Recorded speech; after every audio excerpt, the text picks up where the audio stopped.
I just couldn't say no to it. It's hard to say no to anything with boobs. Shake up a martini, pull up a chair, and let's go thrifting. This is Mid-Century Wasted.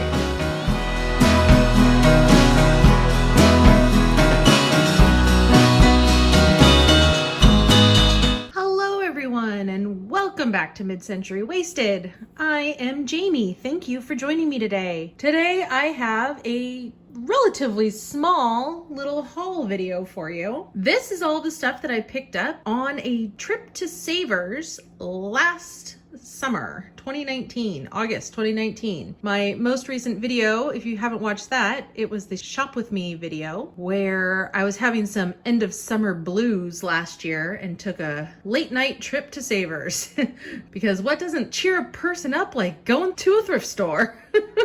So I ended up closing the place down. I shopped there until they closed. And I don't usually do that. Usually I'm not there late at night, but it was quite interesting I shut it down. I shut the store down. All of this stuff here has been pretty much in a box stored away in my reselling room ever since. So I'm happy to finally be making this video and getting through all of this stuff so that I can either resell it or put it all away. Although as I'm looking around here, there's not a whole heck of a lot of stuff for reselling. This might be a finders keepers kind of haul. Also, not pictured in this little bundle of things here, I found a lot of Halloween and fall type items, and you've actually already seen them because they were included in my Halloween thrifted finds video from last year, 2019. There was a tray and a cute little glass pumpkin candy dish, lidded candy dish, and like a little fall plate. There was a few things, maybe some cookie cutters too, something like that. But this rest of the stuff you have not seen yet, so let's go through it. First of all, speaking of cookie cutters, I can't remember if I showed this entire bag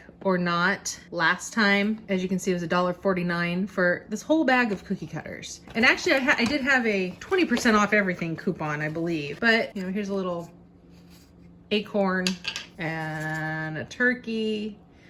All sorts of various holidays in here. I see like a snowman is in here and a snowflake that just fell down. Holly, you get the idea. Oh, look, there's a little ghost. There's a little ghost right there too. Yeah, so this was like all sorts of different holidays of cookie cutters in this bag. And yes, those are good for making cookies, but I think they're just cute to display them as well. So other than displaying them, more than anything, my kids like playing with these plastic cookie cutters with their Play-Doh. Gives me a solid hour of entertainment for them, keeping them occupied so I can do something else. So whenever I see cool cookie cutters like that, I tend to pick them up. Speaking of my kids, I found this cute little Mickey and Pluto bowl. I first saw the starbursts on the side. It's pretty dirty still. I gotta clean it up. And I turned it over and I saw it said Disney up here.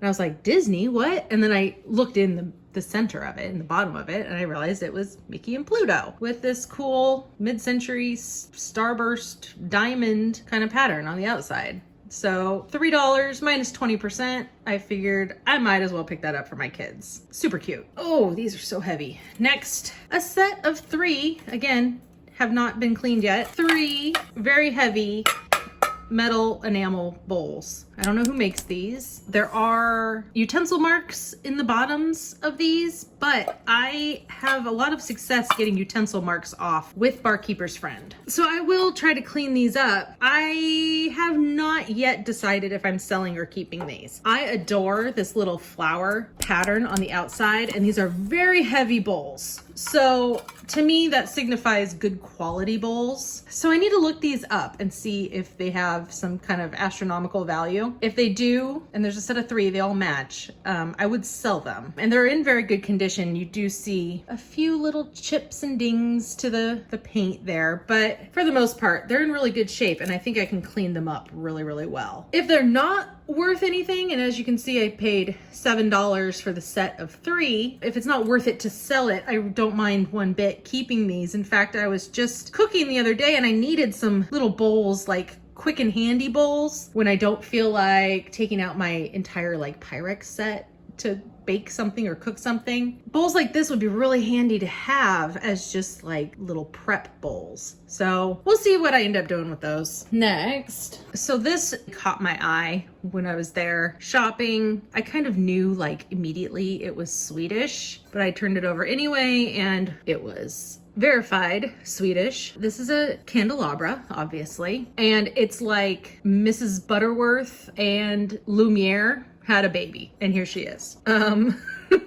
Apparently I remember looking this up like right after I bought it. I think it originally had some Christmas garland looking stuff around the edges, and I don't remember if this ribbon was supposed to be there or not. But either way, I absolutely love this for Christmas. I did not care one bit that it was $6 because essentially I was buying this for myself at the time, even in the thrift store, not knowing what it's worth to resell it or anything like that. So, and I still don't really know what it's worth, but to me, $6 minus 20%, that was worth it to me. And I think this will look really pretty with red or green or even silver, big tall candles at Christmas time. And it goes with my kind of sleek, modern, mid-century Scandinavian thing that I tend to do at Christmas. Christmas is kind of a hodgepodge mess for me because I love, of course, the really mid-century modern, super sleek stuff. Obviously, a ton. I love that stuff. But I also really love the Swedish folk art, wooden ornament, handmade, handcrafted kind of stuff too, because that was the stuff that I grew up with. So we're kind of all over the place at Christmas, but this will go, I feel like it kind of merges the two styles because this is pretty sleek looking, but it's also Swedish and folksy too, because she's got boobs. There's no other human-like features, but it's like the shape of a woman can't leave off the boobs. You just can't. To me, this is very kitschy, but the sleekness of it is got the Scandinavian mid-century vibe. I just couldn't say no to it. It's hard to say no to anything with boobs. Speaking of boobs, that's a horrible thing to say and then show a picture of a baby. But I mean, this is a chunky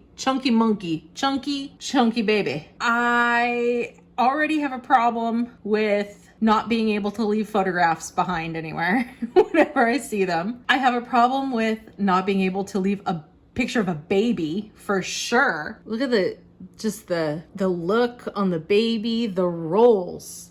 I can't leave a picture, I can't leave a baby, and I cannot leave a chunky, fat, roly-poly-oly. There was no way I was leaving this, and then I turned it over.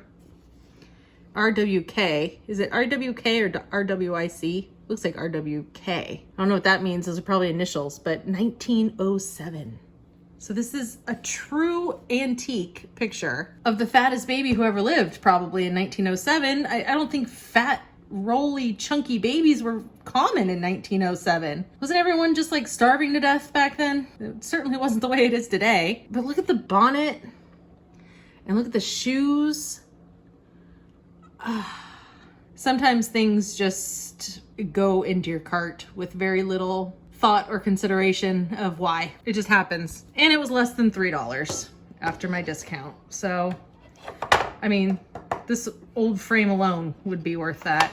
This old frame, so this kind of just looks like a cute little embroidery scene at first glance. And then I don't know if you can really tell, but it's a bubble frame. See at the tag, you can kind of tell at the tag how it's curving up into the middle. So that makes me think that this is probably really old, unless they just put something newer inside of an old frame. But either way, it's got the old glass in it, the old bubble glass, and it's glass for sure. Obviously I paid up for this a bit, but I thought it was well worth it. And if you can kind of see in the corner here, look at how the mat is very crudely made. Like you can see the pencil lines of where they marked it off before they cut the mat. So the mat was done very haphazardly and crudely. The background, those mountains, that's airbrushed.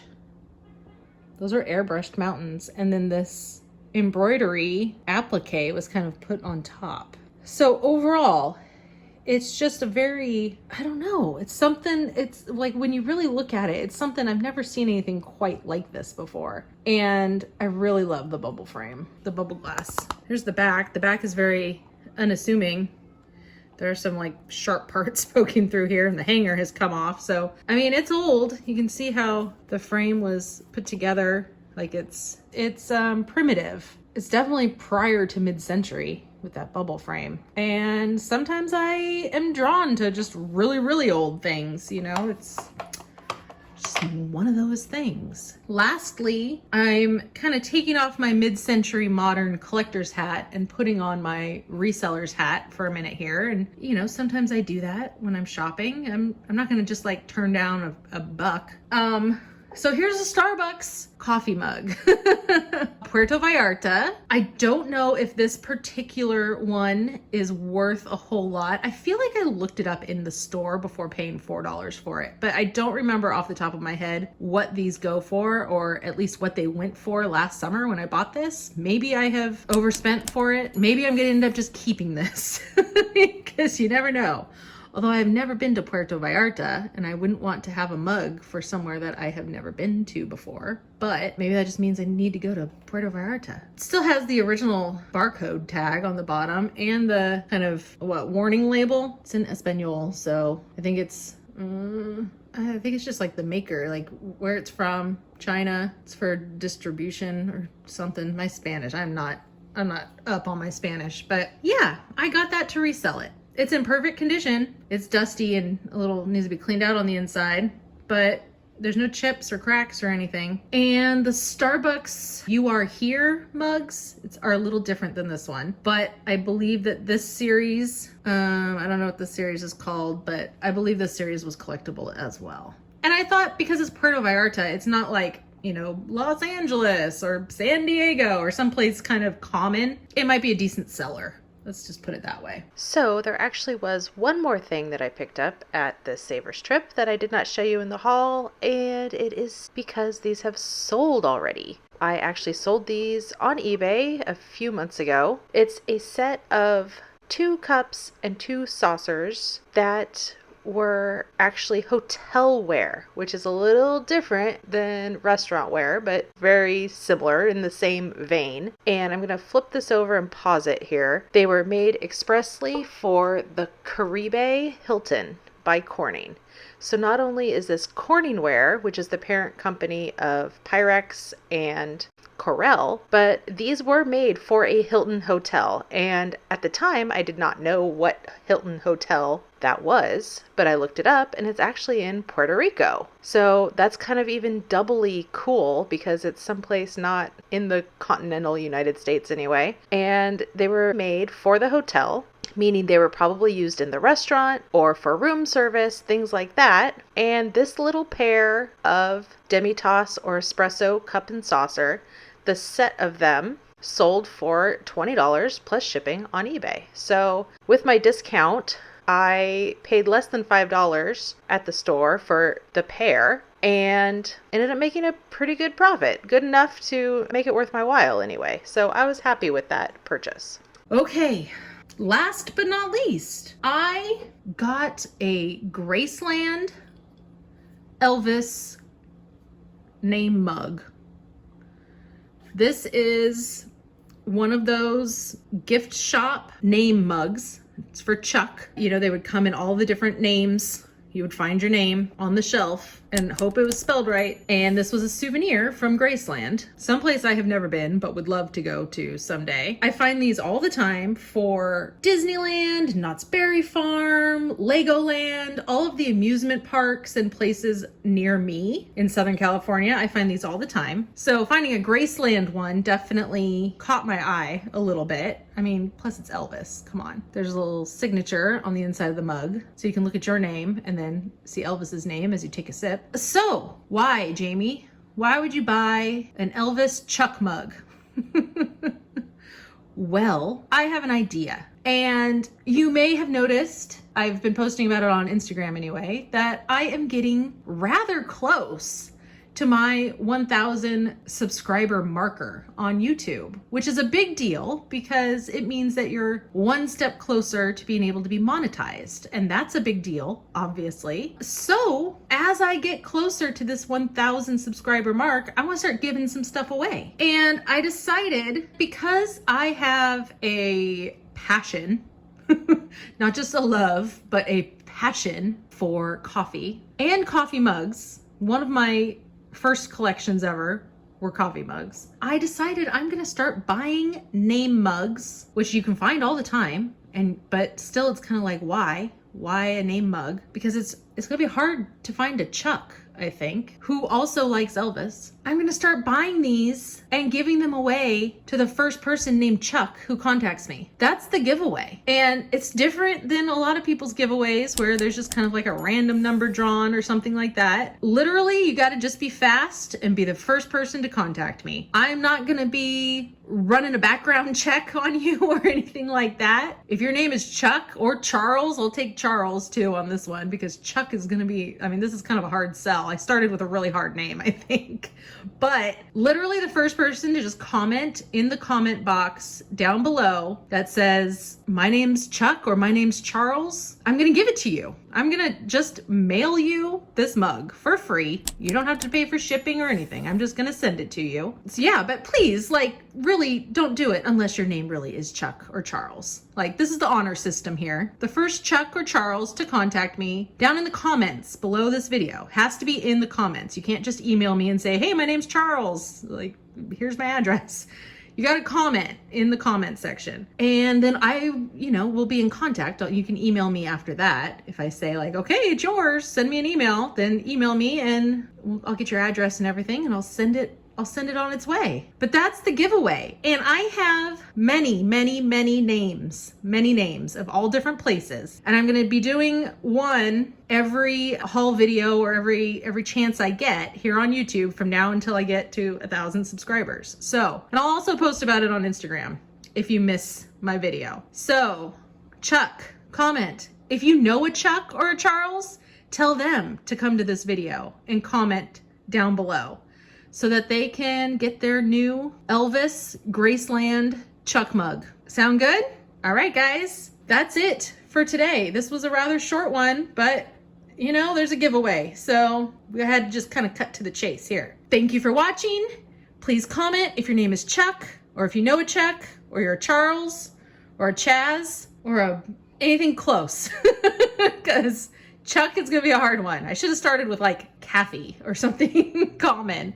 But all right, Chuck, I'm waiting for you. Thanks for watching. Thanks for being a subscriber. I'm really excited that I'm almost to 1,000. I really appreciate you all. And stay tuned because I've got some more fun content coming soon. Bye, everyone.